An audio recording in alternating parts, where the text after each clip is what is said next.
Protectors of the Grid. Chapter 55. The sparks from the sacred fire circled high into the black night, becoming indistinguishable from the plethora of stars visible overhead in the dark of the new moon. They had laid the ground with a circle of cornmeal, an interior cross of tobacco, and 3 bay leaves in the center of the cross representing the 3 worlds: the Kaipacha, ordinary reality; the Uhupacha, the lower world, not hell, but the realm of lower vibrational beings; and the Hanakpacha, the upper realms.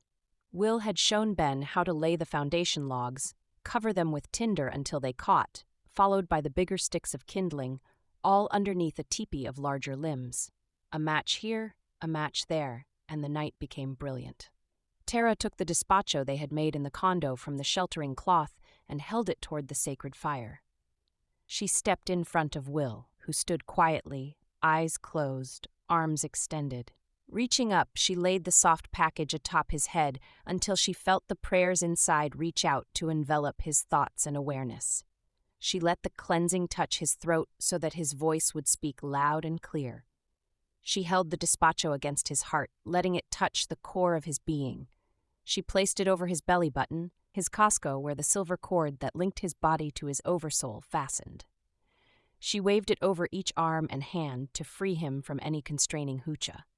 She ran it all the way down his torso and then his legs and feet, capturing and releasing any density to facilitate the flow of his life force. When Tara finished clearing and blessing Will, he took the despacho, kissed it, then turned to repeat the clearing for her. Top to bottom, along outstretched arms. Focus on head, throat, heart, and belly button. In this way, they used the despacho's healing medicine to clear all their energy fields, preparing them still more for what was to come. With a final kiss, Tara carefully launched the despacho into the center of the fire, where the flames licked loose the rainbow-colored ribbon that bound the precious bundle, releasing all the ingredients to tumble into the heat and be consumed. Tara whispered to Ben, "Can you feel them?" Ben nodded, then looked to Charlie and Will, who also nodded. "Our spirit allies were hungry," Will observed. Eagerly smacking their lips, spirit beings consumed the energy created by the prayers and symbolic offerings as though they were part of a Thanksgiving feast, fed voraciously on the acknowledgement, intention, and prayers offered by the humans. The atmosphere quickened, alive with anticipation. As the Core Four rattled, sang, and prayed around the sacred fire, the vibration rose still more. Hiss, hiss, hiss, hiss, hiss, hiss. The rattles called the energies. Thump, thump, thump, thump, thump, thump. The drums echoed the invitation. Their feet shuffled in a circle around the fire in time to the rhythm. They danced with small, regular steps, these pilgrim warriors, allowing the rhythm to fully inhabit their bodies, lull their minds, expand their souls. Their slitted eyes looked mostly inward, and equally into the distant realms of magic that had opened around them. As their hearts expanded, so did their awareness of themselves in other realms, and thus their joy remembering the times between times. Ben threw back his head and let out a wild and strident yell. Kee! He took another deep breath, and when he threw back his head a second time, his yell was joined by a searing, soaring wolf howl from the man dancing on the other side of the fire. The third time, Charlie joined with a ululation that sounded like a monkey king calling his subjects. Tara reveled in it all, but waited for what wanted to emerge from within her. She felt it build in her heart first, then flow through her throat, emerging as the keening scree of a hunting hawk. The portals of all the dimensions were open now, beings crowding in to see what all the excitement was about. Ganesha danced with Leela, the Mo, hands raised and feet twirling as they circled around the fire. Around them, a spirit wolf played with a jaguar in graceful leaps and feints. Weaving in and out among them, the shades of humans in the garb of many nations, many epochs, joined in.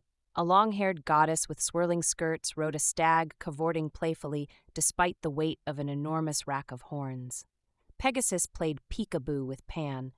White buffalo calf woman raised her hands in acknowledgement beside a wise old chief in a feathered headdress. Thor held hands and twirled ocean. In the space of no time, where avatars live and the seeds of dreams sprout, they lost track of Earth time and instead gave themselves to the eternal now. When the energy began to soften, all the spirit beings leaned in to hear the prayers emanating from the hearts of the 4 flesh and blood dancers. Waves of emotion carried the vibration of dreams asking to be made real. And as all the spirits and devas considered the gifts offered them in supplication, they nodded in assent. And at the center of all things, enjoying the party, Great Mystery smiled, nodded, and snapped her fingers. In the morning, it was a different world, or perhaps it was they who were different. The sun was sending pink and gold rays to scout out the day. Deciding to continue, it began its climb into the sky, letting the golden rays drape warmth across the landscape and tease open the eyes of the sleepers. The air still hummed with magic. One by one they stirred, sat up, rubbed their eyes, and looked around. A few tiny tendrils of smoke were all that remained of the ravenous flames of the sacred fire. They noticed, but no one commented, when they saw tracks in the sand that did not match any of their feet. Will stooped to pick up a long golden feather, blew off the dust, stroked it gently into alignment, and placed it carefully in the pocket of his shirt, next to his heart. They smiled at each other, touched lightly when it felt right, but no one spoke. There were no words.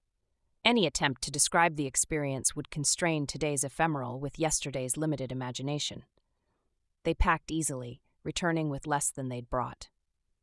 Once everything was loaded into the exhibition, they looked back. As soon as a wind arose to blow the dust around, the space would reveal no physical evidence they had ever been there. But they knew, each of them, that the hum of magic around them would continue. They felt the land's awareness of every step they took upon it, and felt the spirit beings that were still dreaming them in different dimensions.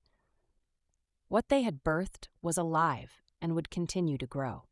They drove slowly, reluctantly, down the ragged dirt track to the highway toward home.